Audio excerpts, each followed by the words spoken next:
नमस्कार। आप सभी का हमारे YouTube चैनल में एक बार फिर से स्वागत है। तो आज अपन बात करने वाले हैं उद्यम आधार रजिस्ट्रेशन की। तो आइए अपन जानते हैं प्रोसेस क्या होगा इसका। तो अपने को गूगल क्रोम पे जाके सबसे पहले अपने को उद्यम आधार रजिस्ट्रेशन की जो साइट है वो अपने को ओपन करनी है। इसका लिंक भी आपको वीडियो के डिस्क्रिप्शन में मिल जाएगा। तो अपने को साइट ओपन करते ही यहाँ पे अपने को क्लिक करना है।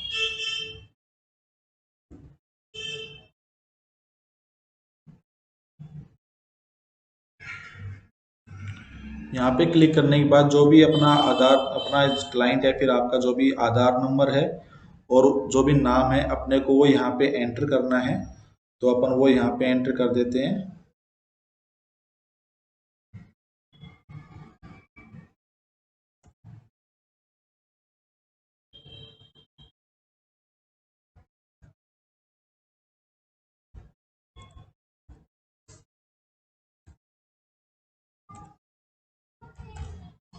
और जो भी आधार कार्ड पे जो नाम है वो नाम अपने को यहाँ पे एंटर करना है।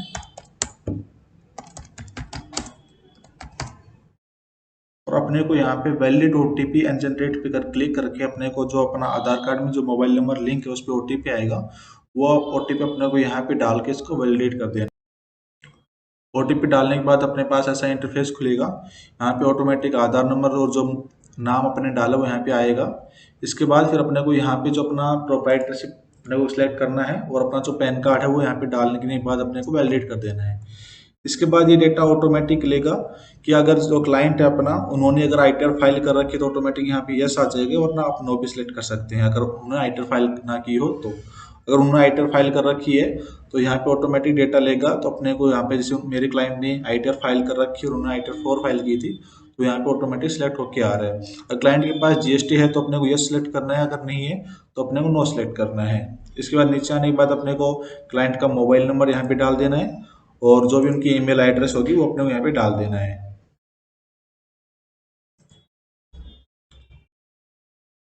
फिर यहाँ पे अपने को अपने हिसाब से जो भी अपना क्लाइंट जिस भी कैटेगरी में आता है अपने को वहाँ ये यहाँ पे सिलेक्ट कर लेना है। अगर आपका क्लाइंट जनरल में आता है तो आप जनरल सेलेक्ट कर लीजिए, वरना जिस भी कैटेगरी में आपका क्लाइंट लेवी करता है तो आप वो कैटेगरी यहाँ पे सिलेक्ट कर लीजिए।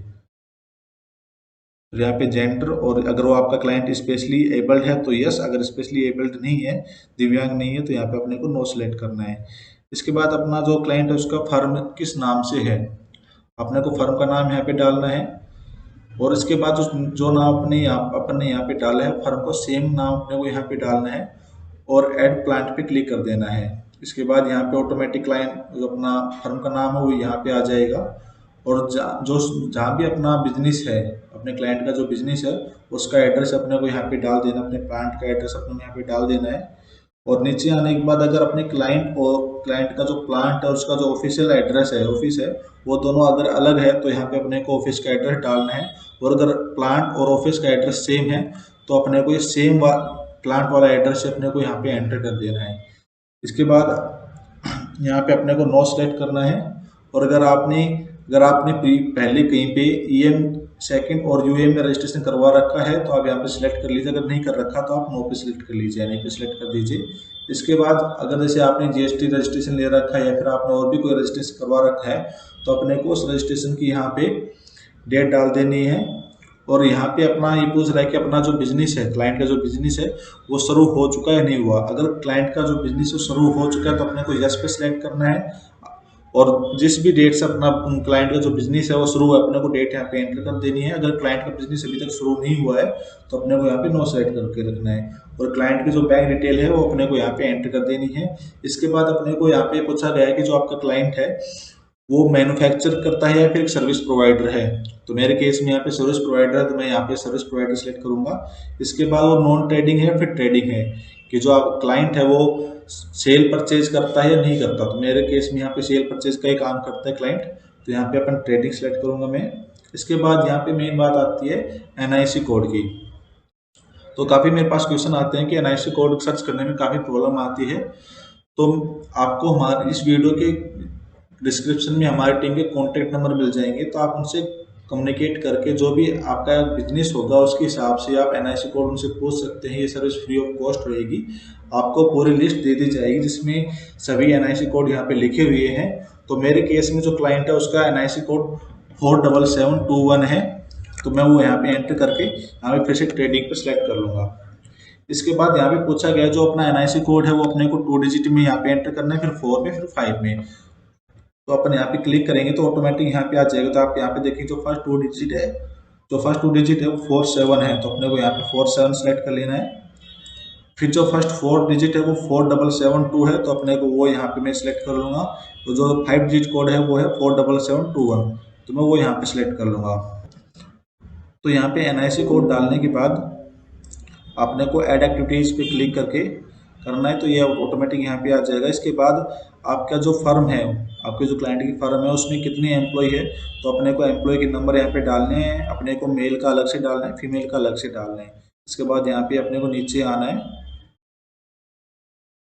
और नीचे आने के बाद यहाँ पे पूछा गया है कि 2020-21 में आपने जो आपकी WD वैल्यू थी वो कितनी थी, तो वो मैं यहाँ पे एंटर कर दी है मैंने ऑलरेडी।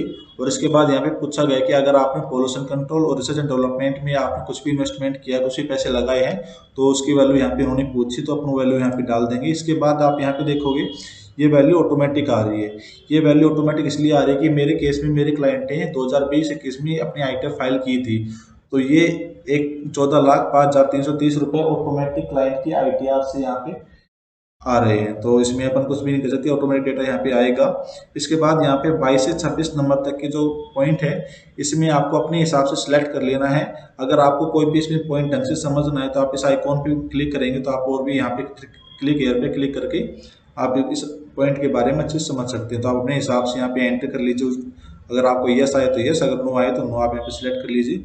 इसके बाद नीचे आने के बाद अपने को यहाँ पे submit and get final OTP पे क्लिक करना है।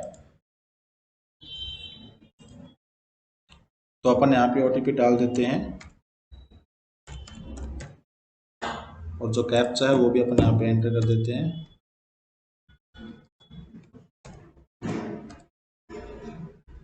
और फाइनल सबमिट पे अपन क्लिक करेंगे। यहाँ पे अपने को लिखा है कि जो भी डेटा आपने डाला है वो अपन एक बार चेक कर लेना है, क्योंकि इसके बाद कोई अपन यहाँ पे चेंजेस नहीं कर पाएंगे। तो अपन ओके पे क्लिक करेंगे यहाँ पे, और यहाँ पे लिखा है कि अपना जो दम आधार का जो रजिस्ट्रेशन है वो सक्सेसफुली सबमिट हो गया है।